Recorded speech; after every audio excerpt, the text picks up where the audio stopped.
সাধাৰণতে পৃথিৱীয়ে সূৰ্যৰ চাৰিওফালে সম্পূৰ্ণ এপাক ঘূৰিবলৈ 365 দিন আৰু 6 ঘণ্টা সময় লাগে। যদিও গণনাৰ সুবিধাৰ বাবে 365 দিনত এবছৰ হিচাপে ধৰি লোৱা হয়। অৰ্থাৎ প্ৰতি বছৰে আমি প্ৰায় 6 ঘণ্টা সময় বাদ দিওঁ। সেয়েহে প্ৰতি 4 বছৰৰ মূৰে মূৰে ফেব্ৰুৱাৰী মাহটোত এদিন বঢ়াই 28 দিনৰ পৰিৱৰ্তে 29 দিন গণনা কৰা হয়। এনেকৈ যিটো বছৰত এটা দিন বঢ়াই লোৱা হয় সেই বছৰটো অধিবৰ্ষ বা লিপ ইয়াৰ। কোনটো বছৰ অধিবৰ্ষ বা লিপ ইয়াৰ তাক জানিবলৈ এটা সহজ উপায় জানি লোৱা আহা।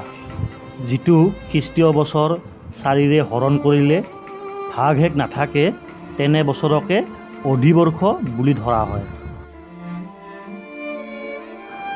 আমি এটা বছৰত 365 দিন আৰু প্ৰায় 6 ঘণ্টা থাকে বুলি কৈছোঁ যদিও দৰাচলতে এটা বছৰত 365 দিন 5 ঘণ্টা 48 মিনিট 45 পৰা 47 ছেকেণ্ডহে থাকে।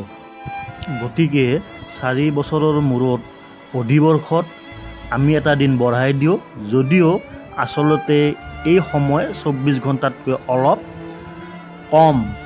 তাক মিলাবলৈ 400 বছৰত 3 বাৰ অধিবৰ্ষ ধৰা নহয়।